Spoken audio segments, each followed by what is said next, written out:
Today's show is sponsored by the ABV Barrel Shop. The ABV Barrel Shop is located in the St. Louis metro community of Arnold, Missouri. The ABV Barrel Shop is focused on one thing, single barrels. Best of all, you can try before you buy. Head over to abvbarrelshop.com to sign up for their email and text distribution so you know what they have in stock, what classes are coming up, and who from the industry may be coming in to visit. The ABV Barrel Shop. It's where single barrels live. We are also sponsored by the Bar to Go. The Bar to Go offers traveling minibars that are no bigger than a small purse or toiletry bag. Best of all, they are fully customizable so you can create the perfect piece that is unique for you. If you own your own business, what a fun and unique way to promote what you do. Check them out online at thebar2go.com. That is the number 2 in the Bar to Go. If you have wholesale questions, call my friend Isabel Clark at 504-481-1297. Finally, we are sponsored by the Neely Family Distillery. NFD is a family-owned business that keeps ringing up awards in the spirits world. Head to Sparta, Kentucky to experience the family history, award-winning spirits, and meet the Neely family. Check them out online at neelyfamilydistillery.com. Now, on to the show. Let's drink!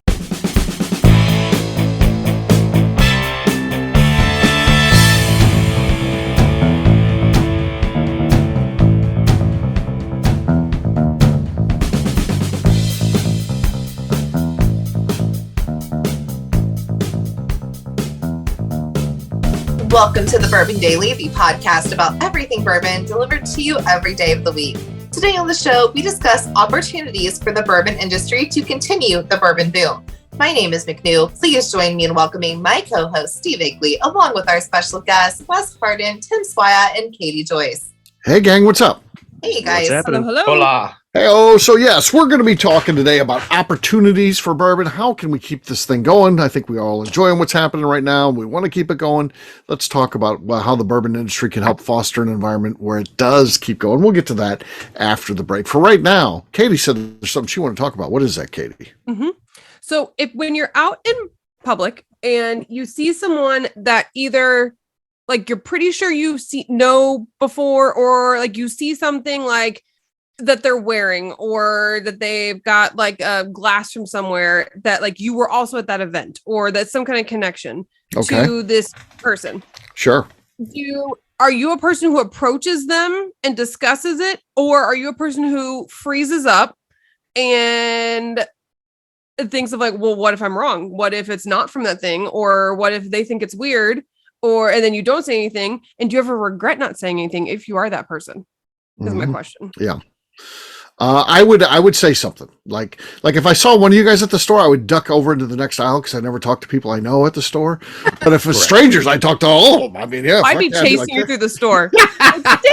Did you mean to say duck, or did your microphone change it? Yes, I meant to say duck. Yeah, it was duck. Okay, good. The Blue Yeti is supposed to change that automatically. So okay, sorry, messed up. So I want to make sure. Yeah, I mean, yeah. If there was a concert I was at, I'd be like, I was at that concert too. Yeah, that was a good concert, right? Yeah, something like that. Sure, absolutely, of course. Strangers, I like strangers. Well, they're all prospects. Yeah, there you go. Easier to talk to. There's a salesperson. Exactly. Yeah, there. And then it's like, hey, have you heard of the ABV Barrel Shop? And then I'm like, that's me. That's me. Like I'm kind of a big deal. That bourbon Sasquatch walking around? Yeah, that's me. That's me. Well, I got the whole thing here. What about you, Tim? I do tend to go up and say something if I have an acquaintance. So there's funny. I was at the last Whiskey Fest I was at in Chicago.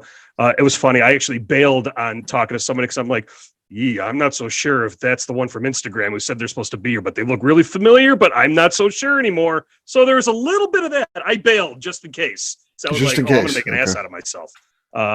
So that was a person who I knew was running around, but I'm like, I ended up being that person. So I felt bad about it, Katie. Sure. I did. Sure. I should have introduced myself. Say, hey, I'm that knucklehead who's watching all your posts and liking everything. If it's not the right person, you can see like, oh, well, you reminded me of them. What do? You can absolutely flip that script very quickly. Right. Well. Yeah, but it's a dude going to a chick. It's a little awkward. Oh, yeah. A little different. Guy, you don't. I mean, I could do it, but approach. I'm married. I don't have to try that hard anymore. Well, it depends on your approach. As a woman, I can get away with a lot more. I can talk to girls. I can get away with a lot. McNew knows how this system works. Yes. Yeah, I do. But I'm like, if a guy came up and was like, "Oh, you look like so and so," I'd be like, "Why do you care about how I look?" Like, it can get weird. It can absolutely get weird. And Tim's like socially smart enough to know that. McNew gets people coming up to her all the time and be like, "I like 4th of July too."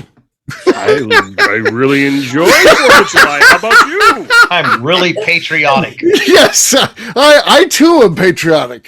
I too am patriotic. In the I summer, stand at don't attention you? to the flag. I'm at full mast all the time when I'm on 4th of July. That's not a Fly metaphor. that flag high as I can. Oh yeah. So that's the kind of stuff McNew has happened to her at the store. So, how about you, Wes? If you saw some connection to somebody, maybe it's a hat they're wearing or a T-shirt or something, are you saying something to them? If I'm being honest, I really don't give a rat's ass who's been where and what they've done. Now, on the flip side, if I'm standing in line somewhere, I'm at a concert or a ball game or something like that, and I've got And another free. Oh, there it goes. Just to begin, I've never bought a T-shirt at a concert in my adult life. But if I happen to have something on, like I'm at a UK game, and someone walks up and is like, "Hey, is this your first time?" Like I'll engage in, I'll talk to them or whatever. But I'm not gonna. I have to talk to people at work every single day that I could give a shit less about, and I have to be nice to them. Uh-huh. And I get all that out of my system. So like in my private life, I don't want to interject with a lot of people. Right. If I don't have to. Right. That's and what like to me.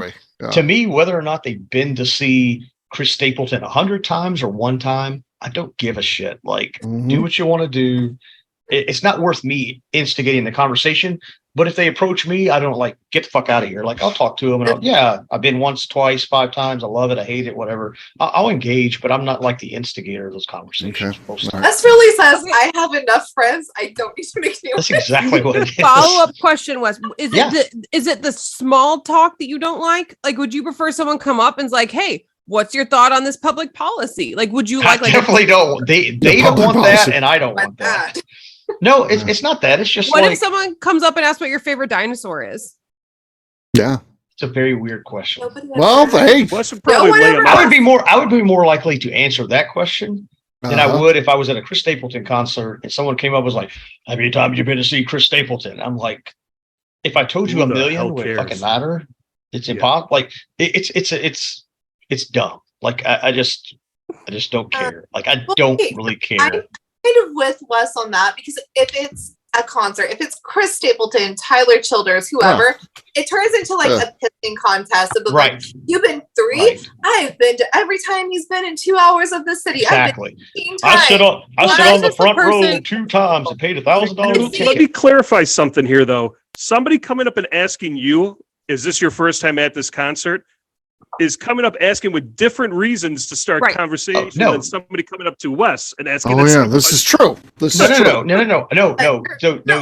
didn't hear what I said. If someone else is the instigator, even if I give them a dumb answer just to be an asshole, right? I'll take those all day long. Come up and ask me whatever, and you're going to get whatever answer I feel like in the mood. But I think part of the question was, if I see somebody wearing a certain shirt of a concert or an event or something, am I going to go to them and say, "Hey, what year did you go see?" No, I don't give a rat's ass. What if it was Kate Upton? It's a different story. That's a great equalizer, Kate Upton. That's something you're very interested in. How many times she's going? You're keeping that conversation going as long as how many times you've seen him? Oh, have you seen him here too? So. Oh yeah, you're just keep going. You're something you're very curious. Yeah, yeah. But she's willing to stand there and talk to you, you have questions. So, yeah, but in real world land, that's never going to happen. So I typically I'm gonna attract some crazy motherfucker that probably their end game is to rob me or kill me or something. So why bring that in? So they're distracting you as your pocket's getting picked. Yeah, exactly. That's probably my luck. Your wallet's getting pulled out of your car. So I'm not going to instigate, but yeah, I'll take questions and it'll lead to a conversation, and I'll have fun with that or whatever. Sure, but no, I'm not going to. Now, of course, if they're wearing ABV Network swag, yeah, how about that? They're coming up and saying that kind of thing. Yeah. How do you know the network? Yeah, that I would do. That I Wes would. is going to say, "Well, do you know the Dusty series?" Yeah, that's kind of me. I would never do that. Oh, he'd be all over that. Yeah. No. Let me get your email. I'll send you the private invite for the next show. No, I would not do that. Did you ever listen to the Drinkertons? You ever heard of the Drinkerton Agency? What about? No, I used to be on that show. That was kind of a big deal. What about the Berlin Zeppelin podcast? You ever heard somebody read the news? You ever heard of Walter fucking Cronkite in the bourbon industry? Yeah. That's perfect. Oh, God, damn. Well, Katie, you asked the question. Mm-hmm. What? Obviously, you're going to go up and talk to anybody. Katie's super outgoing. Well, okay, so here's the thing. But it's the people like Wes who make me nervous about it, who aren't really excited about someone coming up and approaching them and starting this conversation. And then I all of a sudden get anxiety about it of like, am I encroaching on this person's space? We're good people. In fact, I actually like that because it gives me the chance to like test and see like how much they can take. So like I like giving like dumb answers or like stupid answers that have nothing to do with what they're asking about, just to see if like some people are like, what the fuck's wrong with this guy? And they'll walk off. And some people are like, oh, you're funny. You know, like you find out real quickly what kind of sense of humor people have. Yeah. And then people with a cool sense of humor to get stupid shit like that. I'm all in. I'll shoot the shit with them all night. Duck around and find out. Yeah. But also duck around and find out. No. Katie's like, she's short circuited. She doesn't know how to handle this. It's the craziest thing because I am a complete extrovert. I love talking to people. I get energy from talking to people. Does not matter the setting typically. Like there's a very, very small situation in which interacting with people would take away my energy. Yep. My work finds a way. Being an attorney will do that. But I find these situations. So my example of why I asked this was I was in Oshkosh, Wisconsin last week for AirVenture. So hundreds of thousands of people attend this event. And I was in Camp Scholler, so the camping area, and I'm walking to one of my friends' campsites. And by one of the porta potties, I see this guy standing there with a koozie that I recognize as being, and I'm pretty sure I recognize it as being from an event I went to last year in Pensacola Beach, where I go with my friends every year for Memorial Day for this Pride Festival. And it was from the rave in the evening, they were handing out these koozies. So I have two of them. And I was like, that's that koozie. And I was like, I should mention to him, be like, hey, did you go to that event in Pensacola Beach? Like, and it would have been a simple conversation. And all of a sudden I started to second guess everything. I was like, maybe it's not that koozie. Was it Pensacola Beach I went to? Was it another city? Shit, what city did I go to? How can I not remember this? What's the name of the event? And like my brain started to short circuit. Oh, like, you really he doesn't want to be approached while he's standing outside the porta potty. I bet it's not it. I bet that's not him. I bet he has no idea what I was talking about. And you overthink something. If I see something that I like might recognize, like on a 10th of a scale, I'll be like, hey, I saw that at this city. Was that where you were? And they can be like, yes, I was. And we can talk about it. Like, no, I wasn't. And we can talk about wherever the fuck they were, where they got the thing. It's fine. It's like that's 100% logically reasonable. And I agree with you, but my brain short circuits in the moment and it drives me nuts. Cause after every time I regret it and I harp on it and I focus on it. Cause then when I was walking away, I noticed another guy came out of the porta potty and they walked off together. So I was like, oh, two guys together. I was like, of course they were at that Pride Festival. Now I could have had that conversation and been also, like, I was there too. And I missed it. If both scenarios go south, you're a stranger. You're never going to see me again. Why the fuck do I care? I completely logically agree with you. The logical side of my brain, 100% there. But there's something wrong in this brain that when I get up to it of like starting the conversation, I freeze. But if anyone ever approaches me, I am 100% happy. Like I'm like, yes, let's have this conversation. This is amazing. I will re-engage. I will keep this going. But like someone else has to approach me to start it. It's so I'm with you. The weirdest thing. I'm the same way. I'm with you. No, so usually if it's someone I know, so I don't like going to events like I call them halfway people, like where they might have knew me or my brother from high school. They might have known my husband from high school, but I didn't have a relationship with them, right? Like we knew each other. I don't want to go to events where those people are. I want people I like and love, or I want total strangers. I do not want the middle people because it's awkward. Because I feel like I have to like reintroduce the middle people. Yeah. I'm like, I'm not that person I was 10 years ago. I don't like it. I don't like the middle people. But give me familiar people or strangers. I am so happy to talk to anybody. The middle people probably think I fucking suck. They probably think I'm stuck up because I don't engage with them the way I do strangers. So. Well, they're still waiting for you to accept their follow request, and you won't do it because they're halfway people or middle people. That's exactly the problem. What's halfway people? The halfway people. Halfway people. I call them that. What does that mean? Chris had a different crowd than I did in high school. Like, I mean, I was. I don't like the halfway people. I don't like that. And so he'll be like, "Do you want to go to this cookout? You want to go to this party?" I'm like, "No." And he's like, "You'll know people." No, I'm like, I halfway know those people. They knew my brother. They knew you. They don't know me. They don't know me, and I don't like going to those things. They're not the fun. halfway people. Yeah. But they know. Well, there's not enough spotlight on McNew because someone might not be like just talking all about her. They might be like, "Oh, your brother was really cool," or whatever. One of the halfway people may be more famous than her. Yeah. I only like things that are about me. That's true. So this is true. So yeah. Really oh my God, it's you. Let's talk about me. Like, this isn't about me. Why we're here? Here. All right. Well, on that note, it is time to drink. What is everyone drinking? Let's start with McNew. I have some Henry McKenna that's been pretty well loved. I don't think it's going to do anything. Not that any of mine did tonight anyway. Nothing. There was something there. It's just enough. Just enough to say you're on the board. Katie, you're next. I just said it. I have Driftless Glen. Oh, nice. ABV Barrel Shop. From the ABV Network. This is the Big Red Top. Big Red Top, Cinnamon Bomb. Oh, nice. There you go. That's the lead. Right now, that's what I was stuck the landing. She stuck the landing. That's what I was going to say as hot. well. Yeah. All right, Wes, that's what you got to beat. That opening went so long, I thought it was the end of the show. So I'm going with a dusty sample of 15-year Joshua Brooks. Brooks. No pop for me. Okay. I've got Art of the Spirits here. This is an ABV Barrel Shop pick. Easy Elegance Rye. Pretty weak. It was terrible. To be honest, I was being nice. It was just terrible. All right. Katie's got the lead. Tim, you're last but not least. I've got a 2018 Yellowstone limited edition. Swide on the set.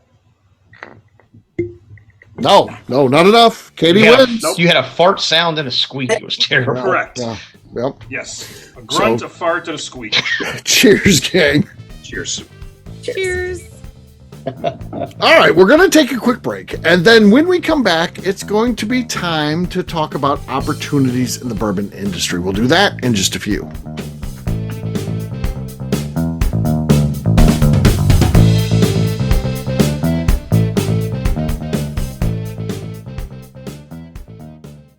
Okay, let's talk about the people that make these shows happen. First up is the Stave and Thief Society. Via their in-person class at Moonshine University in Louisville, Kentucky, the Stave and Thief Society is the place where you, a bourbon enthusiast, can expand your knowledge and emerge an executive bourbon steward. In 2017, I completed my executive bourbon steward certification. It's the most comprehensive bourbon certification available and connects you with an expansive network of bourbon enthusiasts and professionals. Check out the full listing of in-person and online certifications and join the society today by enrolling at staveandthief.com. We're also sponsored by the ABV Barrel Shop. The ABV Barrel Shop focuses exclusively on barrel picks.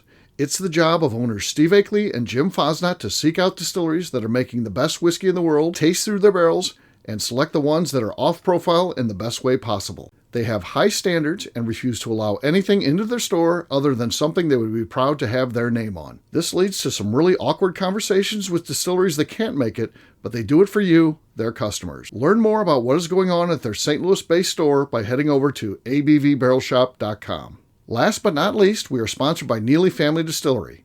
Royce Neely is the 11th generation distiller in one of America's oldest distilling families.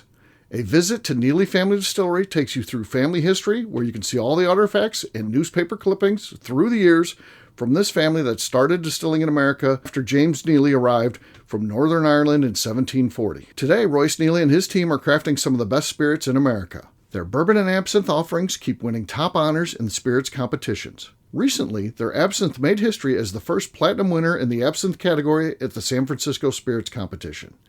Neely Family Distillery is definitely a bucket list destination if you are a bourbon fan. Learn more about their spirit offerings, visiting their facility, and the awards they have collected over at NeelyFamilyDistillery.com.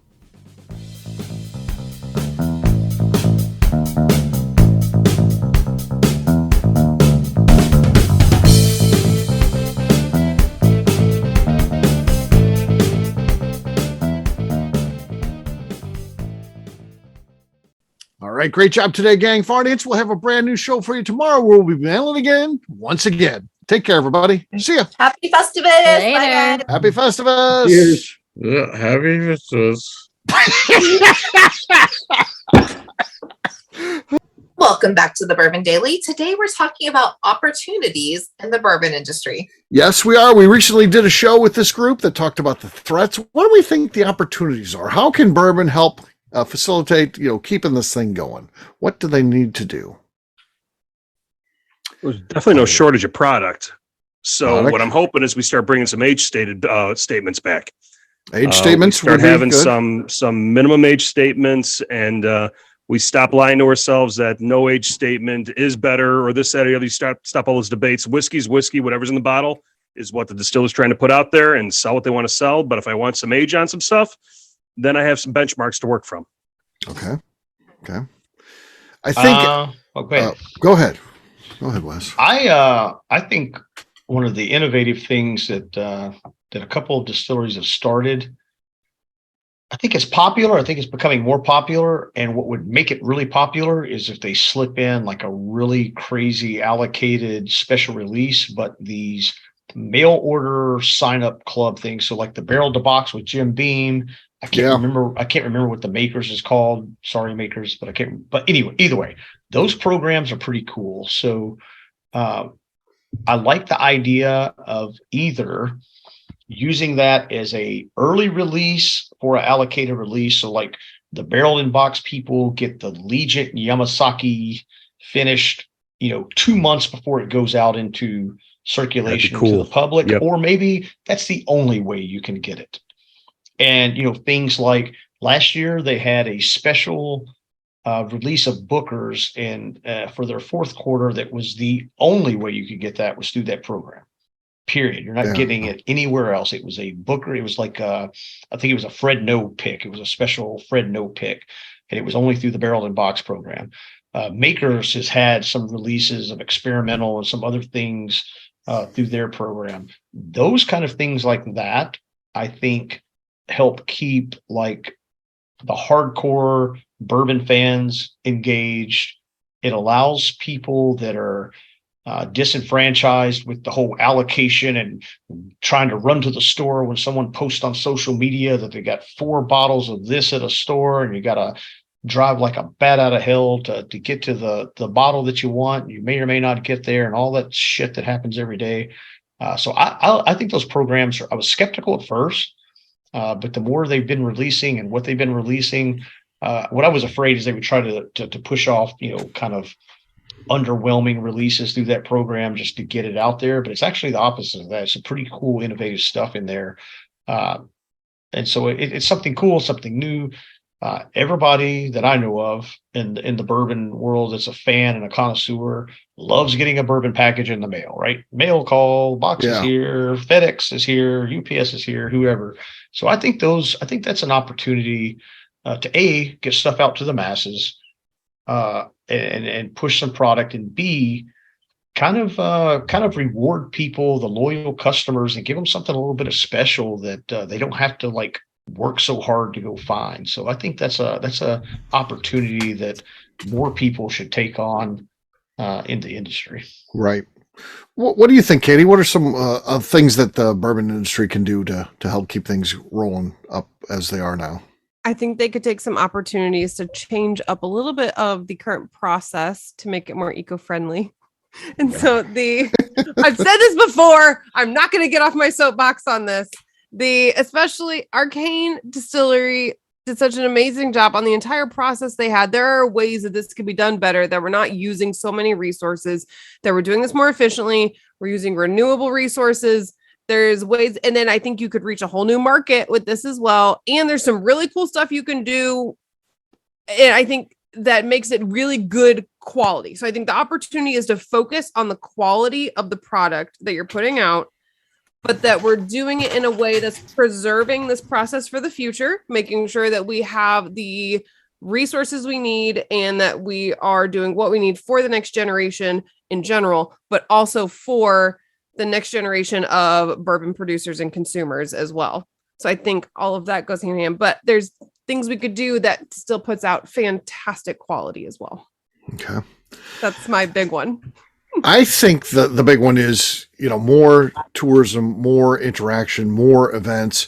I mean, I saw makers recently added some different type of tours where you can go into their forest and, stuff like that and, different things. Cool. Yeah. Stuff more behind the scenes, different things. Because once you experience something like that, you become loyal to that brand. The more you can engage, not just the standard tour, hey, we got this tour, you come in, you see the still, you get to see with the rick house, and we've all done that tour. Like we all know that it requires 51% corn. Let's move on. Yeah. Give us something. Come up with other ideas, different ways to do it.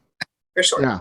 I would say another thing that the bourbon industry could do is, okay, you've done a great job. Master distillers are out there. Everyone knows them, but also start pumping up some other people in the organization because, as great as a master distiller is, even if they have an aggressive travel schedule, they can only get to so many places. But you look at somebody like Jim Beam, and they've got, you got Fred and Freddie, and then you got somebody like Beth Burrows even. I go to an event, I don't feel disappointed when Beth Burrows is the keynote speaker. She's bringing a lot of history and a lot of different things, and she's dedicated to the education of the organization, and it can be just as good an event, when she's up there speaking.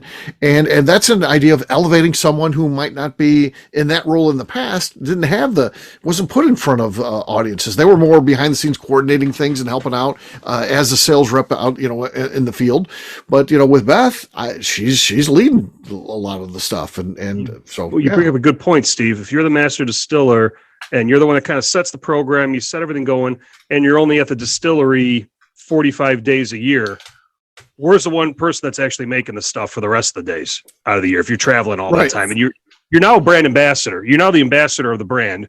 You're not necessarily the master distiller, but you just have the title because you're setting the strategy, you're setting the taste profile, you're the process, this, that, and the other. Yeah, but are you really on the stills? Yeah. Those folks really want to be back on the stills, but it's the marketing people in the industry wants to see the person making their bourbon. Right. And now it's not those folks, and a lot of these distilleries are not the folks really making the whiskey anymore. Yeah. Oh yeah. That next person down. With the big guys, who's the barrel runners? Who's the one watching the still? Who's the one watching the fermenters? Let's talk to those folks. Yeah. Yeah. So that's what one of the neat things about, the craft world is a lot of times you're talking to the owner. They're also the one that's making Correct. It. And it's just a different situation than when you're dealing with, the biggest names in the industry. They're running 24 hours a day. They have teams of people that help out. And while the master distiller may be coordinating, what's going on, in the big, they're working with marketing and everything else too. So it's a whole different dynamic with the big guys. But what else could they do? McNew, what do you think are some things the bourbon industry could do to keep interest at a high level?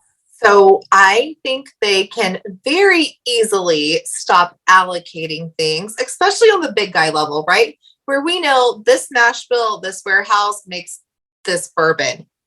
Make more of it. Stop making a warehouse, a mash bill, do C and C, whatever. You know what I mean? Like they know those combinations.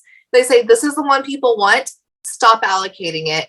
And then also fire your distributors, redo the whole distribution thing because they're the ones who fuck everything up and they're the ones that piss me off.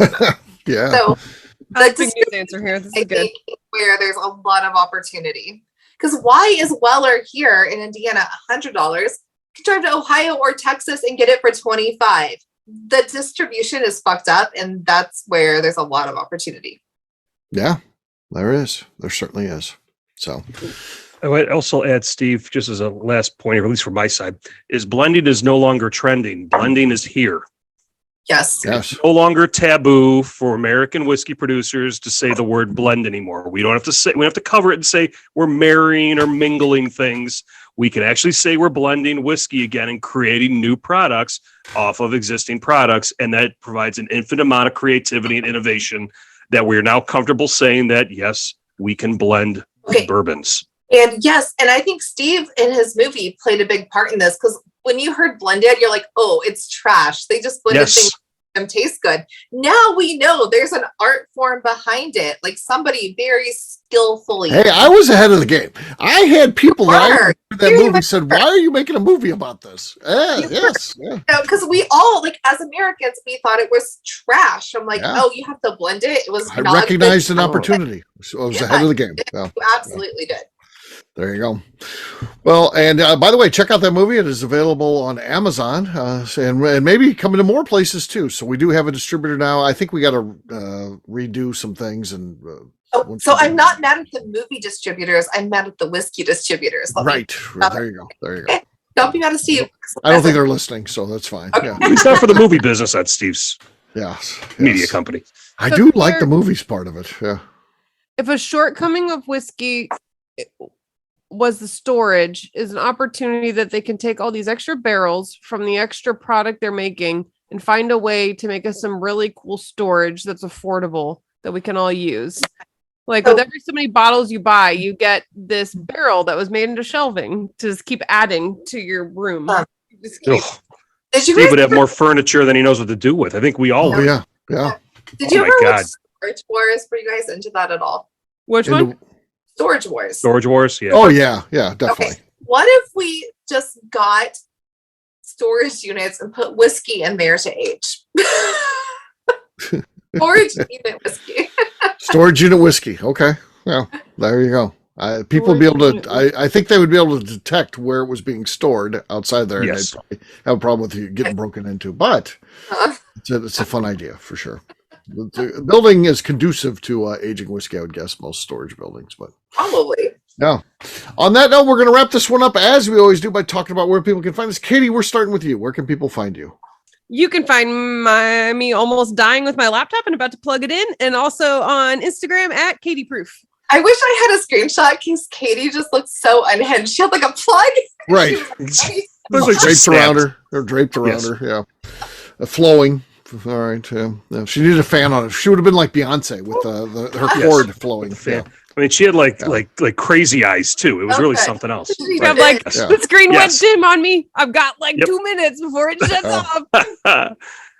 Tim, how about you? You can find me on Instagram at SwyGuy2112. All right, Wes. You can find me on Instagram at bourbon_Wes. McNew. On Instagram at McNew ABV. All right, for me, I'm an easy guy to find. I'm at Steve Akeley on Twitter, Instagram, or Facebook. I've got a website, steveakeley.com. We've also got a company website, that thing's abvnetwork.com. Check that one out. We put all of our previous shows on their blogs, Bourbon Zeppelin, so much more, abvnetwork.com. Come by and see us, that ABV Barrel Shop. It's the place to be. It's a fun hangout. So at least sign up for our email and text distribution over at abvbarrelshop.com. McNew, anything else to say before we get out of here? I would like to remind the audience to please give us a 5-star review that includes comments. It helps new people find the show, which is very important to us. And if you like what we're doing, we ask that you please visit our Patreon page at patreon.com/the ABV Network. Great job today, gang. For our audience, we'll have a brand new show for you tomorrow. Looking forward to that. Until then, take care, everybody. See ya. Bye. Bye. Arrivederci. Peace. Wes learns a new language every show. I need to let my dog out.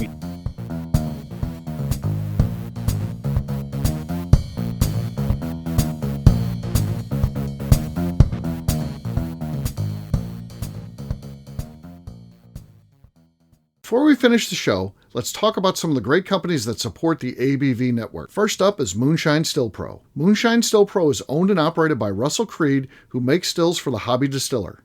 He offers a one-stop shop for everything the at-home distiller needs.